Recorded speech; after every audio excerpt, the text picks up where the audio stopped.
In this installment, we're going to be going over the MLB bet slate for Tuesday, July 28th. Let's get into it.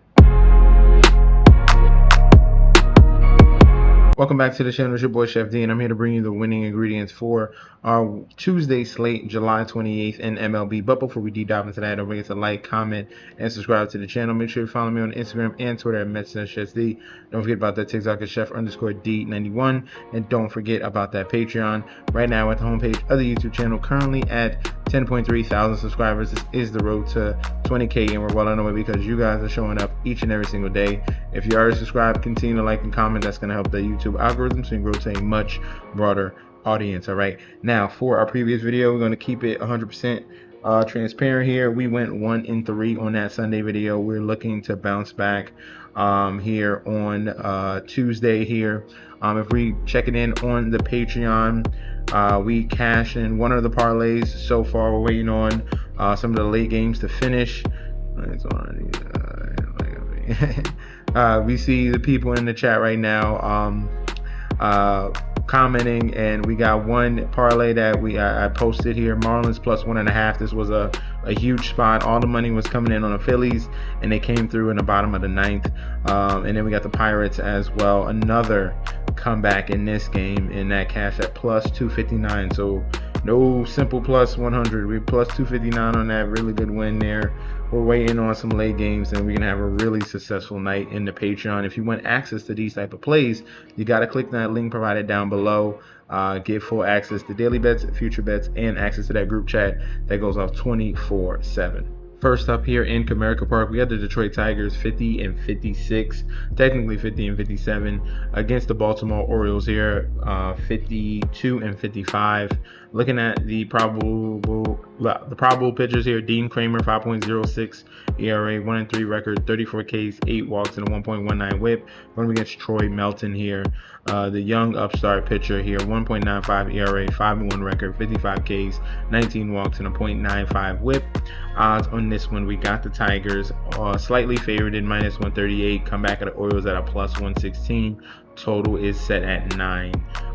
Pitching matchup, which we already spoke about. There's a huge edge on one particular side, and so far this series has been dominated by Baltimore 3-1. So maybe the Tigers can get right here. They're in a 3-game losing streak. They're trying to bounce back in this one here and finally get in the win column. And Dean Kramer is the guy you do want to attack. If we're looking at his peripherals, he has struggled since coming up here on the road with a 6.19 ERA on the road. He's given up a 1.35 home run per 9. The strikeout rate is really good versus righties at 35%. Walk rate concern against lefties at 11%. But the batting average against righties is at 320. The whip is high at 1.5, but somehow the xFIP, there's supposed to be some regression here. So he's giving up power, he's giving up hits, definitely to righties, and he's not that good against lefties as well. Not that much in the power department or strikeouts, but the walks are high, and the xFIP is telling me he is supposed to be pitching worse to lefties.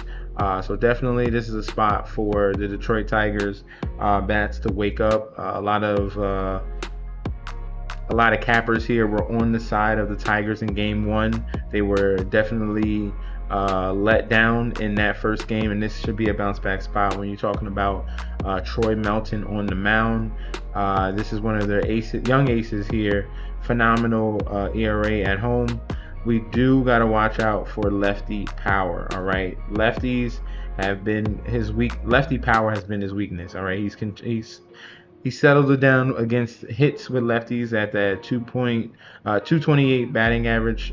The whip is high because of the walks at 10%. We got to watch out for lefties for him. Orioles lefties. Let's see really quick.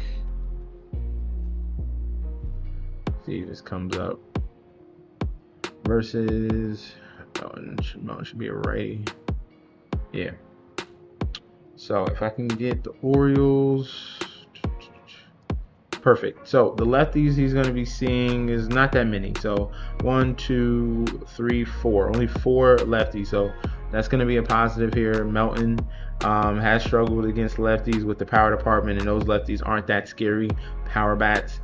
And I'm liking him in this matchup here. If we're talking about Melton, 33% strikeout rate versus righties, 23% against lefties, low average, low whip against righties, phenomenal across the board there. We do got to watch out for some situations against lefties, but in this, all in all, this is a spot where I see the Tigers getting in the win column, and I'll take them on a money line at a -138. Next up here in home Lone Depot Park here, Marlins 53 and 54 going up against the Philadelphia Phillies 57 and 50. Pitching matchup in this one: Aaron Nola, 5.82 ERA, 3-8 record, 112 strikeouts, 36 Ks, 112 strikeouts, 36 walks, 1.45 in the whip. Sandy Alcantara, 4.01 ERA, 10-6 record, 110 Ks, 38 walks, and a 1.23 whip here. This matchup, looking at the odds, it's almost a pick 'em. We got the -114 on the side of the Marlins. Comeback of the Philadelphia Phillies at a -105. Total will be at 8. All right. Now this one here, obviously rivalry game, Phillies, Marlins, NL East battle right now. So far, the Phillies are leading the series 5-3 so far. All right, and this is the second matchup in this particular series here. Marlins were in a 12-game losing streak, finally got a win. Phillies have been struggling as of late, and first matchup against a rival opponent, they lose. All right, so this one here, you got Aaron Nola on the mound, and this is a spot where truly offenses have taken advantage of him. He has been really bad this season. On the road, 1.90 and 1.80 to lefties and righties, home run per 9. His strikeout rate has been phenomenal. Like I'm surprised how bad he's been pitching, but he has more strikeouts than Sandy Alcantara. That's very impressive. All right, but it's still an issue. So he's a striking out guy, so he's giving up hits. 11% walk rate to lefties, that's not good. 284 batting average against righties, that's not good. The xFIP is almost at 5 against lefties, but technically xFIP against righties, there's supposed to be some regression, or some progression in that form. So Nola, definitely a guy you can pick on, definitely a guy that's given up home runs in a team that's hungry, that's been struggling, and finally got a big win. I think it rolls over in this game. You got Sandy Alcantara, who's super talented on the mound. I like his prospects in this game. Yes, he did struggle against Houston. In his previous matchup, he has been up and down, but we already know how talented he is, and he can definitely have success against this Phillies lineup. He did it already earlier in the season with only 2 earned runs and 6 Ks in 6 innings, so I think he can do that yet again. This is a spot where I'm going to go with the team that just got a win. Spirits are a little bit higher now. Phillies struggling. Did get a win against Yankees, but the fact that you just lost to a team with 12 straight losses shows me that the Marlins are a little bit hungry right now, and they have the momentum. So give me the Marlins on the money line in this particular battle here. In Tropicana Field here, we have the Tampa Bay Rays 62 and 43 going against the Rangers 54 and 52. Cal Quantrill, 4.05 ERA, 3-3 record, 32 Ks, 17 walks, and a 1.31 whip. Going against Griffin Jacks here, 3.89 ERA, 6-7 record, 82 Ks, 27 walks, 1.22 whip. And looking at the odds here, Rays are pretty big favorites, -178. Come back of the Rangers at a +150. Total is at 8. This matchup here, this will be the first of the season between these two teams. Looking at Cal Quantrill, he's been okay on the road, 3.96 ERA. Looking at his peripherals here, he's giving up power to lefties. Definitely got to watch out for that. 340 batting average, a 2 whip, and the xFIP is above 5. So this is a righty here that can't pitch to lefties. If we're looking at the Tampa Bay Rays against righties, for instance, let me see.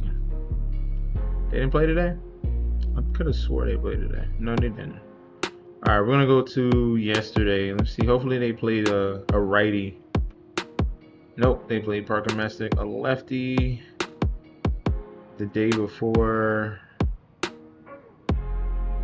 Okay, so Against a righty, they're usually going to start 1, 2, 3, 4, 5, 6 lefties. So they're going to be lefty heavy here, and that's going to be a spot where they can expose Cal Quantrill, who has struggled against lefties. Like I said, 2.31 home run per 9, 12% walk rate, 340 batting average, and the xFIP over 5. Not to mention the xFIP is over 5 as well against righties. So that's a big concern here. And you don't want to have a guy that's giving up hits and power to a lethal lineup like the Tampa Bay Rays. Griffin Jax, on the other end, has been solid at home, 3.68 ERA. The average is at 200, so that's a positive that we see there. He's giving up power though, and that's been his Achilles heel. 3.18 home run per 9 versus righties. That's a horrible home run per 9 versus lefties, 1.42. Strikeout rate is good, so he can strike out guys at a high clip, 35% to lefties, 23 against righties. Walk rate against righties is bad, at 15%. But he's not giving up hits because he's giving up power and he's giving up walks. But that's why his xFIP is at above 5. So this is a spot where I like the over. All right, I like the over, even though I like the Rays to win. I think the value is on the number of 8. I see issues with Quantrill. I see issues with Griffin Jax in the power department. And I like the over total of 8 runs as the main play. Secondary play, I would take the Rays on the money line. Last but not least, here in Nationals Park, we have the Washington Nationals 54 and 53 going against the Toronto Blue Jays 49 and 58. Bieber as the pitcher for the Blue Jays, 4.70 ERA, 2-1 record, 22 Ks, 12 walks, and a 1.43 whip. Going against Cade Cavalli here, 3.58 ERA, 7-4 record, 127 Ks, 34 walks, and a 1.29 whip. Odds in this one here has the Nationals as home favorites. They lost the first game of the matchup between these two teams, 3-2. And looking at the odds, like I said, favorite at -141, comeback of the Blue Jays at a +118, total is at 9. Shane Bieber here has been very inconsistent in a short period of time, mainly bad on the road with a 9 ERA compared to at home with a 2 ERA. Looking at his splits, it's a 4.50 home run per 9 versus righties, but this is a small sample size, all right? Really small sample size. xFIP is definitely concerning, going with a small sample size on the road. Overall, it's going to look bad. 356 average, 1.7 whip against righties, 2.63 home run per 9. Okay. Looking at Cade Cavalli, he's been really solid this year. I liked how him, Foster Griffin have been the two catalysts in this rotation. 3.90 ERA at home. Bend don't break type of pitcher here. Keeping the power middling at a 1.15 versus lefties. Strikeout numbers are fairly good, 27 and 25 against righties and lefties. Average at 282 versus lefties. xFIP is solidified just around mid 3s. So I'm liking Cade Cavalli. I've liked him all year long, and this is another spot where I think he can excel going up against this Blue Jays roster here. So main play is going to be Cade Cavalli on the money line with the Nationals. I think he can get a win in this one here. And if I had to choose a secondary play with the total, I would go under 9. I think Cade Cavalli pitched really well in this one against the Blue Jays. And I think Bieber is coming around a little bit, having 3 good starts in a row. And I think that this game goes under 9 in the total as the secondary play. Top play, Nationals on the money line. And that's going to be our breakdown for the slate we got going on Tuesday. Let me know in that comment section down below if you agree or disagree. We could definitely debate about that one down in the comment section. Also, get locked and loaded in the Patreon. You click on that link, you're going to get full access to daily bets, future bets, and access to that group chat that goes on 24/7. This is your boy Chef D. I'll be back very soon, and peace out.